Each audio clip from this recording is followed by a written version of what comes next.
So you should have received a notification now. Um, Welcome everyone to this tea time event. Today we're talking about the academic identity of a research scholar. And if you haven't joined before, these events are informal networking events where we have hosts from the community, and you're welcome to contribute, you're welcome to speak, to seek connections. So do introduce yourself in the chat, tell us about where you're from, where you work, what your work is on, what you research, and you might just find a connection among the other participants. When you aren't speaking, please keep yourself muted to reduce background noise. That will just make the conversation today a little bit easier. But do raise your hand or unmute yourself and make yourself known if you do want to contribute at any point. I'm now going to hand over to our host for today. That is Chinmay Shah, and I see him here on my left. And he has kindly agreed to host today's tea time session. He has his tea in his hand. I have mine as well. Let us know what you're having today, and depending on what time of day it is for you. And I'm going to hand over to Chinmay now to introduce himself, and then we will kick off the session. Have fun. Okay. So should I start? Yes, please. Yeah. So good evening, good afternoon, good morning, everyone. I am Dr. Chinmay Shah, and let's have a tea with AuthorAID today.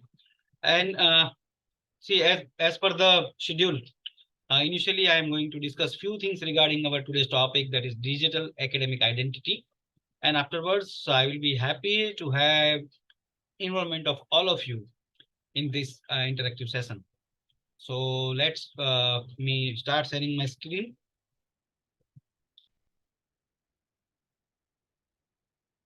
Okay. So I hope my screen is visible. Yes. Yeah. So this question, visible. yeah. So who am I? So this question sometimes happens to us when we go or deep dive into conference, or we go and meet the people at different gatherings, specifically academic gathering.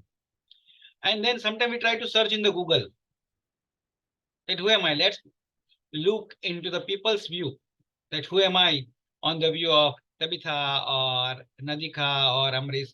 So I will try to search in the Google and try to see the, okay, what is Chinmay Shah? And you can see, oh, wow, great. I am there on the Google.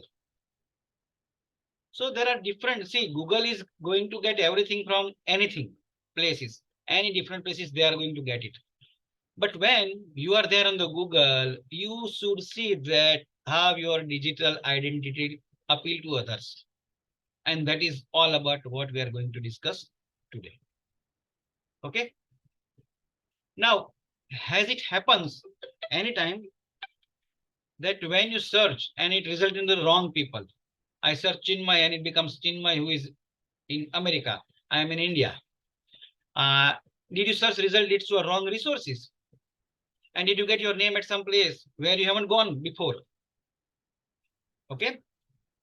And how it happens? Because the traces we leave in each of those sites create our digital academic identity. I visit some site, I visit Facebook, I visit Twitter, I visit social media. So that all trace in each of these sites will create our digital identity. And Google will get it from everywhere. Okay. So now let's detail into it. This is my brief bio. I'm professor and head department of physiology at GMC Bhavnagar. And I'm assessor and editor of NJIRM. This is my mail ID. So, first question to all of you, that why? What is the purpose we want to have a digital identity? Can you write in the chat box why we want to have it in our academic identity?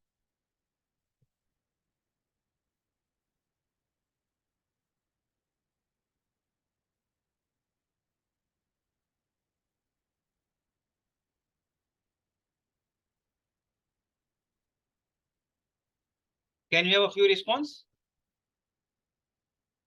Fair enough. Yeah. Can you Yeah. repeat the question?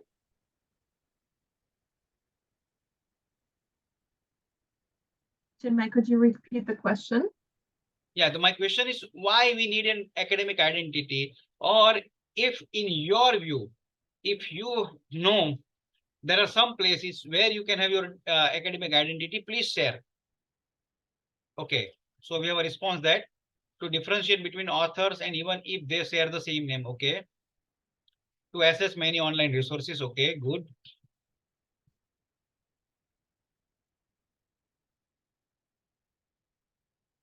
Great. So by definition, academic identity has been generally defined as how we see ourselves in the academic field or academic domain. It is a dimension of a larger global self-concept. Okay. Academic identity is a unique and quite popular in the recent years amongst researchers due to its uses in the research report system. And as a few of you have already mentioned, that it also helps us to get the resources. Now, it is essential for measuring a research impact of an author or an organization. And that's why we have academic identity. So in this session, we are going to discuss use of academic identity for research ecosystem and its benefit, elaborate the possibility of integration of author identity in research report system, such as manuscript submission, project proposal, grant application, award application, and ranking system. And lastly, to explain about the various academic identities such as Vidwan, Google Scholar, Research, Scopus, REPEC, and AuthorAID. Okay. Now, the question comes to our mind, why do you need a scholarly identity online? Because number one, to eliminate misidentification. I may be Chinmay Shah. There may be somebody who is known as Chinmay Shah J. There may be somebody who is known as Chinmay only. Second thing, to connect. Once you have a digital identity, it will be easy to connect. That okay, I know so and so person and who is there, and I can trust him because today forgery is there in online system. Sometimes to fulfill the requirement. So if you are applying for any accreditation organization, they require that your faculty or students should have some academic identity. To showcase our own profile, to create a network, and to engage with different systems, different ecosystem to get a scholarship. Okay. Now, can you write the academic identifier where you have your account or you have your identity?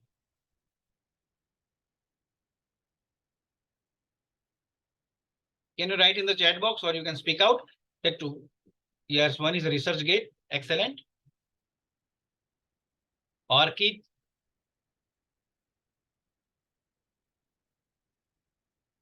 Google Scholar. Scopus. Very good. LinkedIn. Great. So I think you all have already written few of this ID. That Vidwan ID, ORCID, Author ID, Scopus ID, Researcher ID. Yes, Nasiba, good. ResearchGate ID, Google Scholar, Pablo, and LinkedIn. This is not limited to this. These are the few which are very active. And yes, how can we forget AuthorAID? Okay, so these are few of the ID which can be helpful to us to create our research identity or academic identity. So let's see. First is ORCID ID, which is helpful in connecting research and researcher. Okay, let me share my screen. Sorry, not screen, but let me open ORCID ID page. For those who are new to this ID, you can have your own ID with a 16-digit number. And nowadays, most of the journal where you are submitting, they are asking for your ORCID ID. And so that if you are a Chinmay Shah, Chinmay J Shah, whatever is there, you can come together. Okay, so you have to enter your 16-digit ORCID ID and password. You can log in using this, or you can log in using your Google ID also. So I am trying to log in using my Google ID.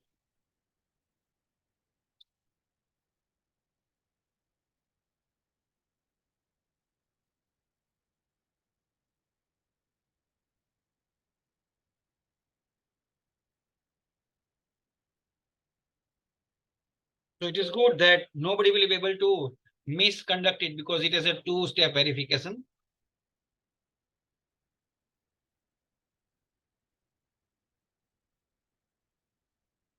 Okay. So now I am inside here. This is my ORCID ID, and this all are my details. Okay. So like this, once you have this, either you change your email ID or you change your credential, you will be tracked based on this ORCID ID. Okay.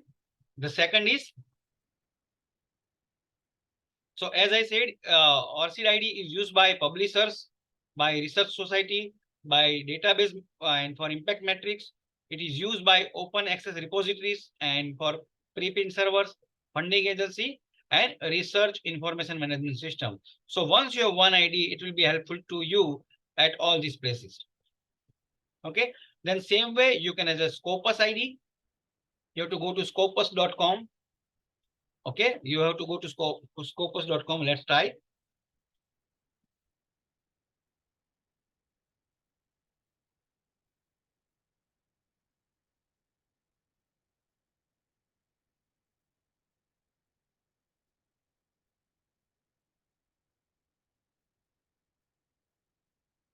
Okay. So here again, you can create your ID or you can sign in using your credential. Okay, I'm not right now signing in. The next is research ID. Okay. So I'm just opening the site to make you comfortable that, okay, it's actually exists. And if nothing works, simply write it. Google will find it out for us.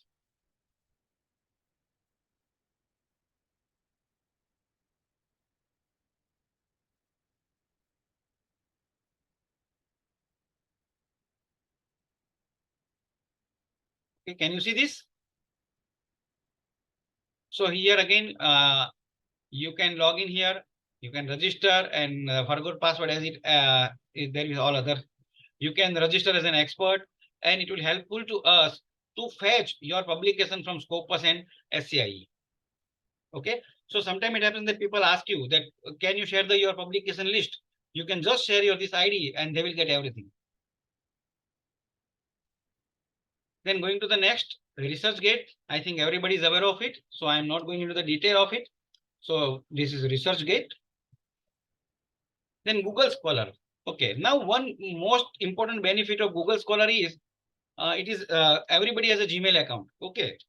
So it is automatically created with a few simple steps. So Google Scholar.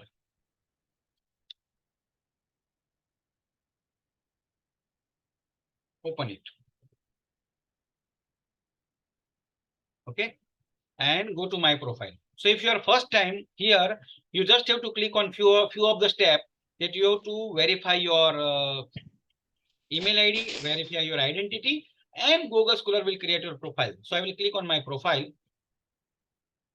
Now you can see my profile. Okay. So what is the advantage here? That it gives everything here. That what is my statistics from 2016 onwards. And here it is year wise. If I click year wise, then from 2023 onwards, it will show. Okay. If I want to click on cited by, then based on the citation, my article will be identified. Over and above again, here there is a list of citation. It is a list of H index and I10 index. So this all will helpful to us in putting our profile at global level. Okay. Even you can just select here and you can export all your publication in CSV file. One more advantage is it will automatically take your publications if it is published with your name in online journal system.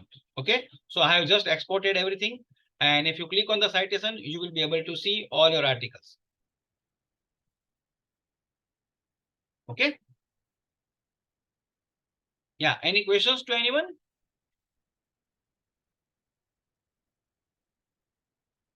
Okay, so let's go further. So as I said, you have this all citation and everything, and even if somebody cite you, see, this is important part of Google Scholar, that if somebody cite you, it will be automatically here. And if in your profile, if you have created an alert will come to you that somebody has cited your article. Then same way we have a Publon. So right now, many of the reviewing system are asking you for your Publon ID. Okay, so with this Publon ID, you can have your review credential also. That this many article reviewed by you. As you all have said, LinkedIn. So now this LinkedIn and ResearchGate are important academic profile or academic identity where anybody is looking before hiring you. Okay, so you must have. How many of you have this LinkedIn profile? Can you have a response in a chat box, yes or no? How many of you have LinkedIn profile? Great. So I think maximum is having this LinkedIn profile. Good. Because right now, till today, I think we were using LinkedIn as a social media profile also. But now it has taken a role into your academic profile. Okay. So now try to put your academic achievement also in the LinkedIn. And LinkedIn is having an automatic system. You all have experience because of your account. That it is giving us all the details, our anniversary, work anniversary rather than, okay, and achievements, and sending a notification to the people who are in our circle. Then if you are very interested in humanities, there is something known as Humanities Commons also. Okay, so you can access it at edgecommons.org. Okay, it is known as edgecommons.org. Okay.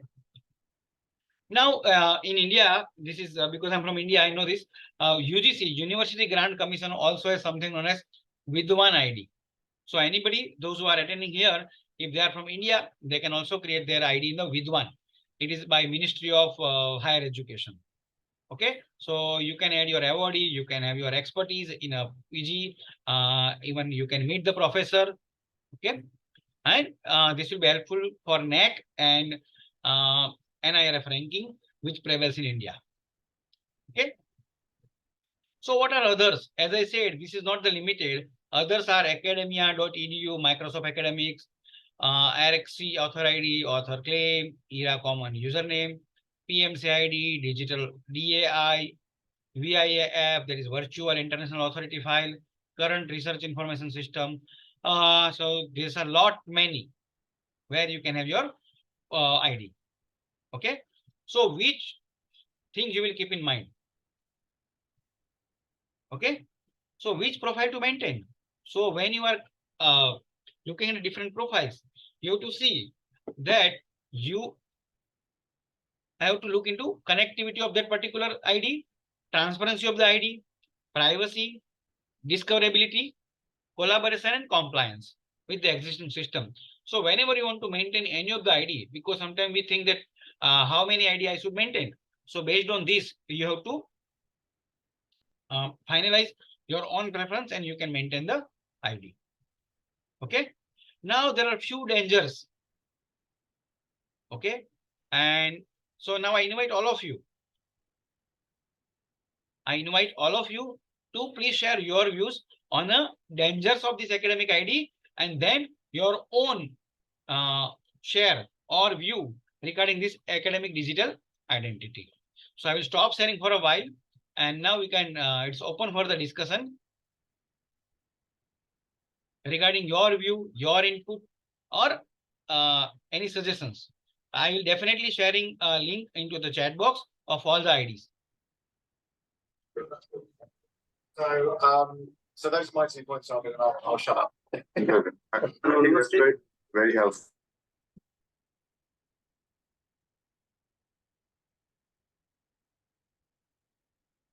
Yes. So one disadvantage, Dr. Amrish has said, in ResearchGate, anyone can claim other publication to his or her own.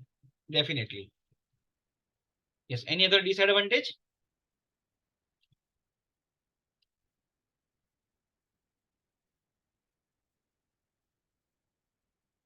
Yeah. Any other disadvantage? Anyone?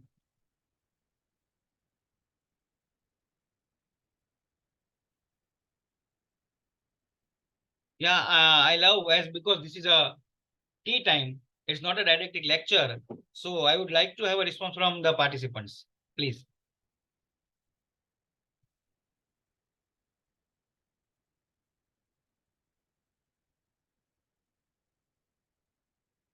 I hope whatever I have discussed is in understandable language and you all have imbibed something out of it. So if you have any questions, any query, or if you think that let's go in deep into any of the this academic identity, we can go into it.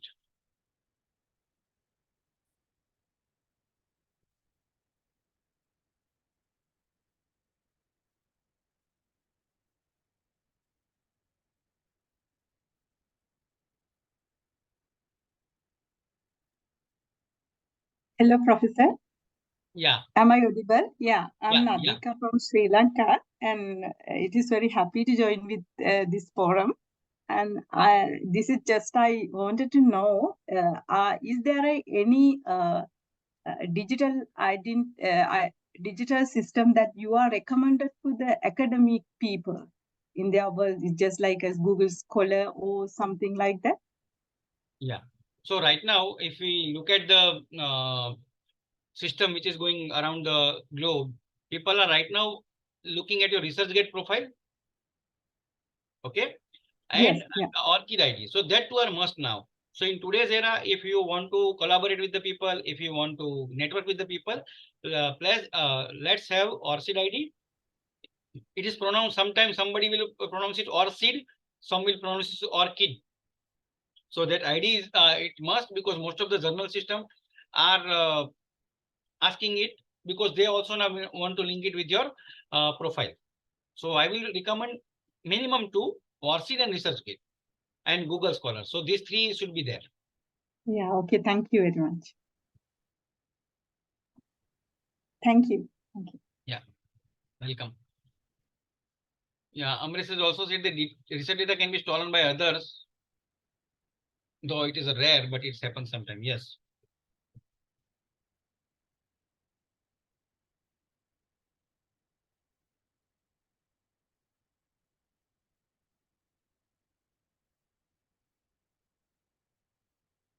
Okay. Any questions to anyone specifically?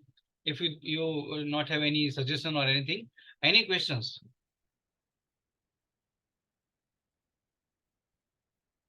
So those who are newly joined, let me just summarize that what we discussed. Sir, I have now. one question. Yeah, please. Regarding Scopus journal publication, Hmm. could you give some input how to publish the paper in the Scopus, specifically open access journal, without APC, article Author processing charge. publication charges, APC? Yeah, author publication charges. Yeah. Frankly speaking, you. I heard there are a lot of journals, open access journals without APC. So where can I find those journal lists in Scopus or Web of Science? Yeah, basically, can I have your detail? You are from which branch, sir? I'm from. My name is Dr. Raja. I'm from India, St. Joseph's College of Commerce. Which branch? Working as a Which professor. branch? You specifically. Branch is Human Resource Management, Higher Education, specialized in Human Resource Management. So usually this APC is waived in a journal which is published either by academic organization, academics, for example, any college, or it is by society. Otherwise, if any specific publishers are there, they are going to charge an APC. So you have to look for an organization. For example, I'm from Government Medical College, Bhavnagar. So if any journal which is published by medical college, or as you are in the human resource management, if it is published by any university, in 80% of cases, they are not charging APC because it is funded by the institution or any association. Or one more thing, in few of the international journals, they have a guideline that with your, if you are from India or a specific countries, you can ask for the waiver. So if they look at your credential in that specific, your research thing, and then they will go for waiver. So you have to justify why you are asking for waiver. I can write to them, no, editor or chief editor for waiving. Because we have seen in many of our colleagues have got waiver in their APC. Oh, super, sir. So where can I get those details, sir, regarding APC waiver details or any details? That is simply once you find out the journal for submission, you have to just write them a letter, and sometimes they are asking sign of your head of the institution that really you are not able to pay the APC, and then they will give the waiver. Sure. Okay, thank you so much, sir. Thank you. Okay, sir, we can also, one more question, we can also go for a collaborative publication, no? I am from India, I can also collaborate with other foreign university professors, right? Similar line? Okay. So is there any database where I can found my area of interest professors from foreign university? No, so that's why if you go to AuthorAID ID and where the academic identity play a role. If you are a part of either ResearchGate or AuthorAID, you can just search for the expert in your own domain, and then you can collaborate with them. Oh, I can write to them email and get yes. And I have seen that most of the people who are there on this domain, like ResearchGate or Seed or Scopus, they are very active. And in most of the cases, you will get answer within 3 to 4 days, not more than that. Okay. Your area of interest, you're from management or medical side? I'm from the medical side. I'm from the medical college. Okay. Thank you so much, sir. Thanks for your input.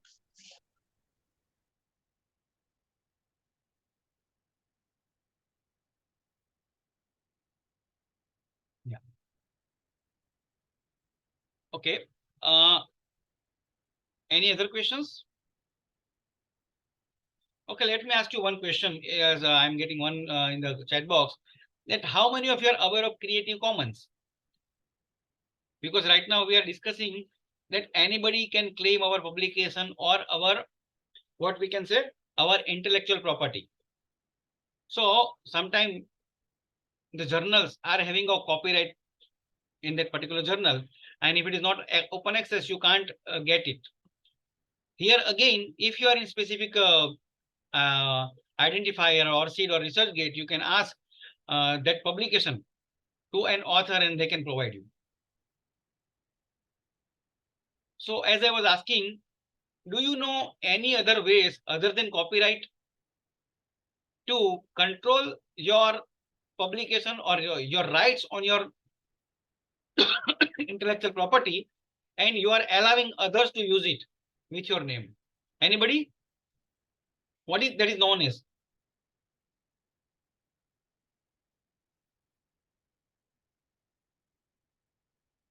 Where you hold your own identity or your own property, as well as you are giving others to use your intellectual property. Is anybody aware of something? Start with the C. One thing is copyright transfer, yes. So it involves the process of transferring the copyright, yes. This is one way. Anything else? Easy way?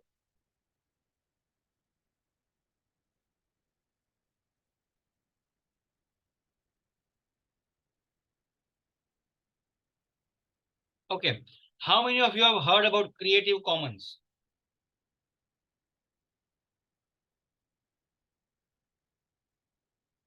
Okay. If you are not, please write no in the chat box.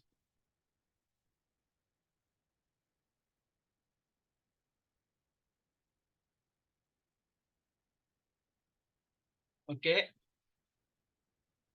Yes, others, please write your feedback. Are you aware of it or not? Creative Commons.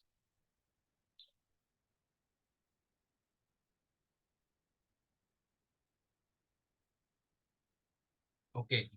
So we have a few of the participants who are knowing it and few are not knowing it. Okay. Others? Okay. So let's briefly go into it. Again, let's take a help of Google. I am putting, can you see my screen? You need to share it again. Okay, let me share. Okay. So I'm putting in the Google. Yes, sir, we can see. We can able to see yours.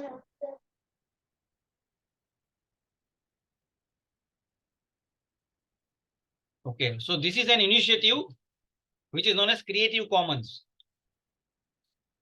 So you can give your own license to your own academic activity. Okay. So if you go to this website, it gives all the details to you. Now, when we want to use it, you have to click on this use and mix. You can see the details that what are the different titles available to it. Okay. And then you can participate in that Creative Commons license. So let's go into the detail of each one of each license. Now, if you see this logo, can you see it? It is CC BY. Yes. It is a CC BY. It means this license allows reuse to distribute, remix, adapt, and build upon the material in any medium or format, so long as the attribution is given to creator. This license also allow for a commercial use. So, okay, there is no copyright, nothing is required. Once you put this logo or you will write CC BY, it means you are allowing this without any question. Now, second is CC BYSA. The addition is share alike. The way what I have done, you have to do if you are using my intellectual property. So now this Creative Commons has also increased your identity because now people are using your material and giving you a citation. Okay. Clear? Let's go down. CC BY NC. NC means not for commercial use. So you can use only for non-commercial use, not for commercial use. Okay. If you go down, again comes CC BY NC SA. So it is you can use, credit must be given only for non-commercial use and adaptation must be shared under the same terms. So if you are using it, you have to use with the same terms. CC BY ND. ND means no derivative or adoption of the work are permitted. Let's go ahead. CC BY NC ND. So for non-commercial, non-derivative. Okay. And lastly, public domain, which allows creator to give up their copyright and put their work into a worldwide public domain. User to distribute, remix, adapt, build, no conditions. So if you put this, it means you are allowing to do anything with your content and even without citing you. Okay. Now, sometimes it happens that when we are searching an image in a Google for our academic activity, okay, and I am putting let me put LU lung, human lung. I am searching image of human lung. Okay, so images are there. Now, can I use this image? Yes. Can I have a response? Can I use this image?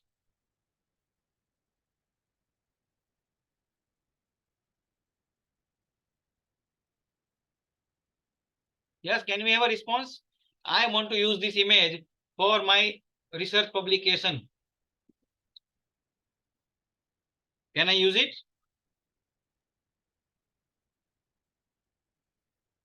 Hello. You can use it with citation. Yeah, number one is you can use it with citation. Okay. But if somewhere it is copyrighted, then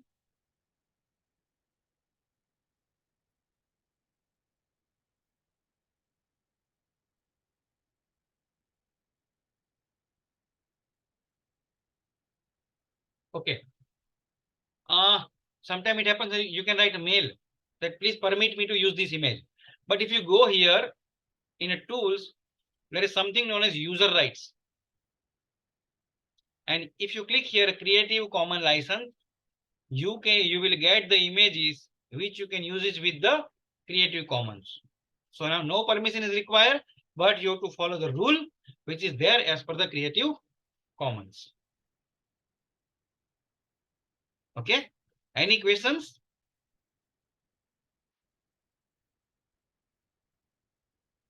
So I will again stop sharing my screen and would love to have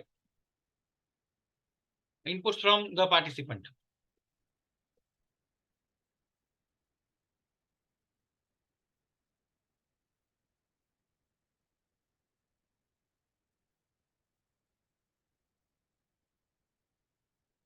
Yeah. Any questions or any input or anything which is yet not understood to you? Or if you want to go into the detail of any of this academic identity.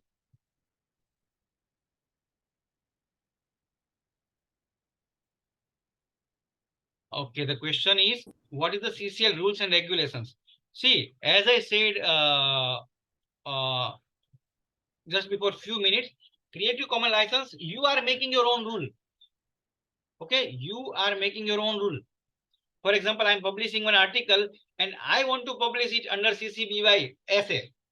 So I can just put it in my article. Let me give an example.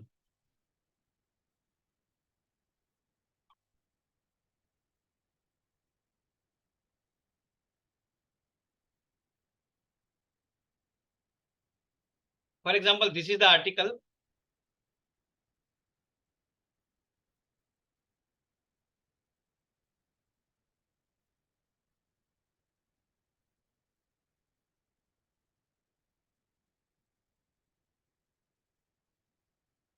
Because now there is one repository known as DOAJ.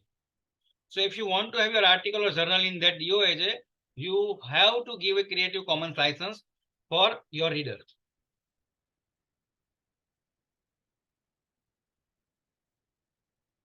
Let's wait till it get downloaded.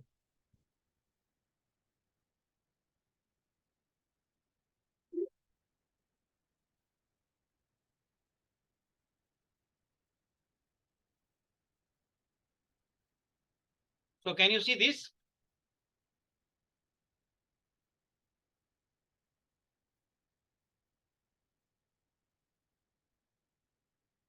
Creative Commons license by BY 4.0.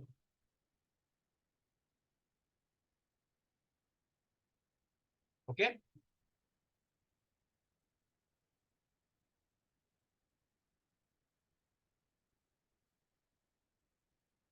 So it will take you to that license.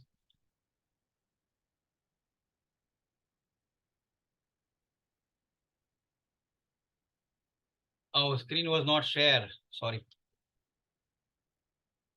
Let me show you again. If you go to this article,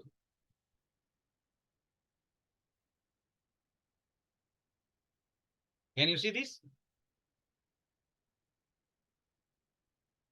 Where it is under Creative Commons license. Okay. Now there are two things. As the question is asked by that citation is required or not. Citation is required or not. The question is, sorry, the answer is, this is two separate things.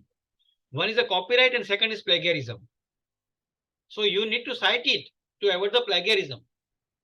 But now there is no copyright holder of anybody, so you don't have to get permission of copyright.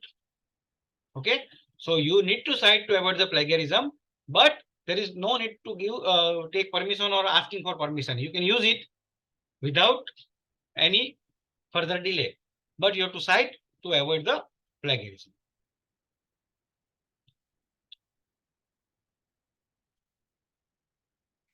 Any questions?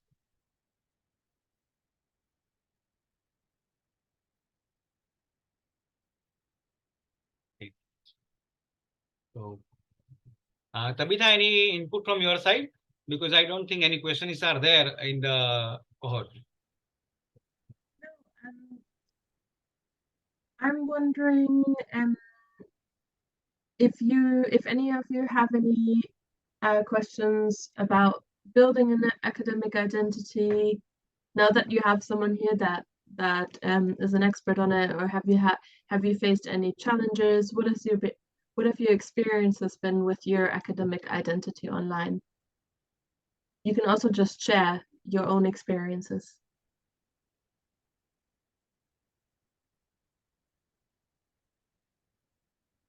You can share them in the chat, or you can just unmute yourself.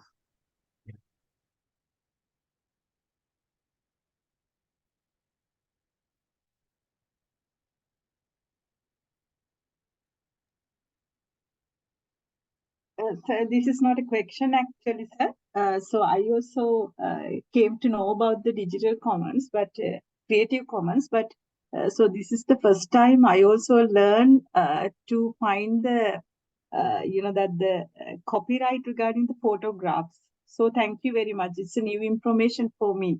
Thank you again. My pleasure.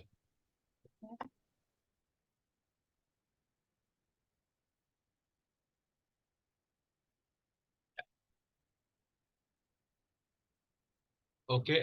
Can anybody share any other digital identifier which are there in your country specifically? As I said, with one ID in India, I will be happy to know the different identifier in different countries.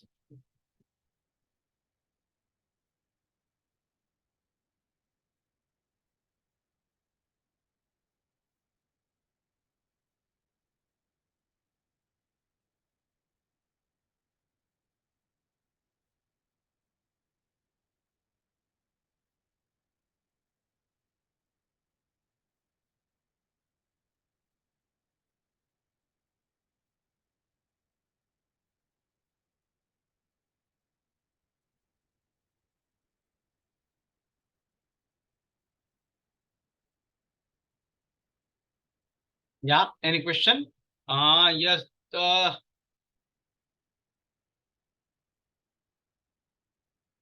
Okay, we will try to summarize. Let me share my screen again.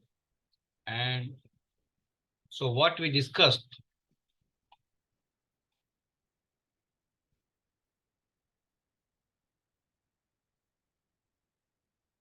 So let me share summary in the 2 slides.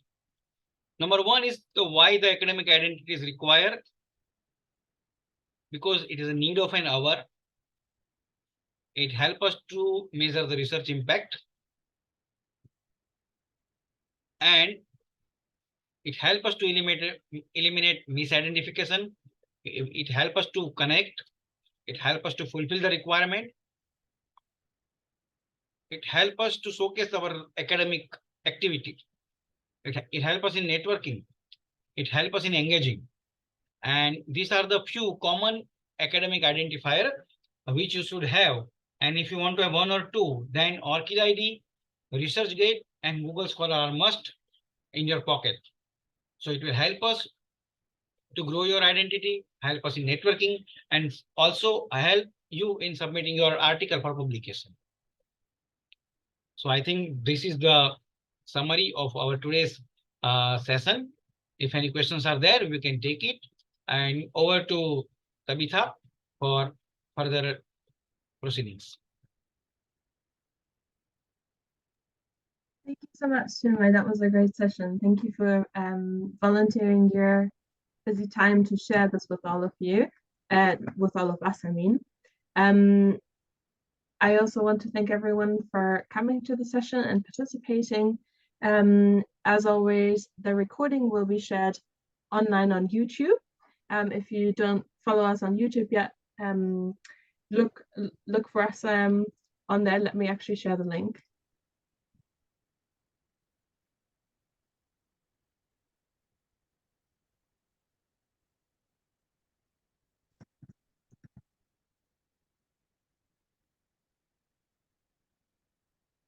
So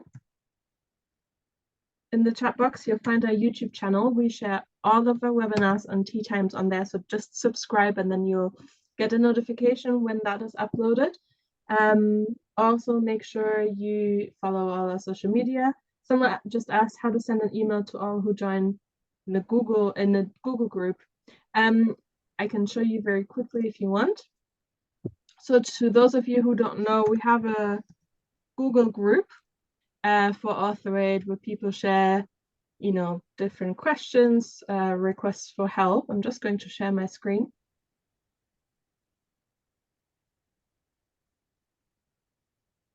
Here we are. So this is our Google group.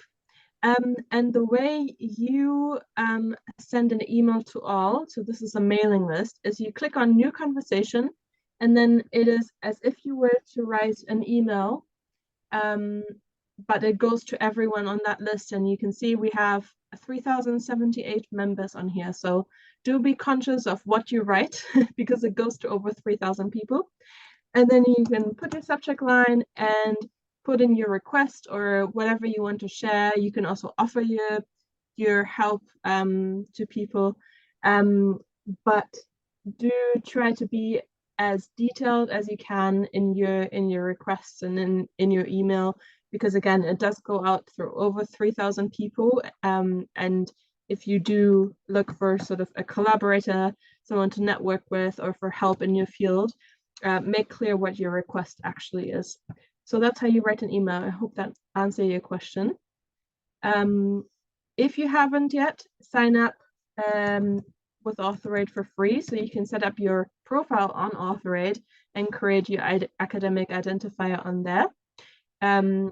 And you can access that database of all researchers who are signed up with AuthorAID and connect with them there as well.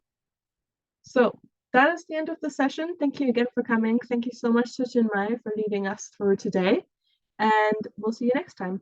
Bye. Bye. Thank you. Yeah, thank you, Tabitha, for moderating the session, and thank you everyone for joining here. Bye. Bye. Thank you. Bye. Thank you. Sir.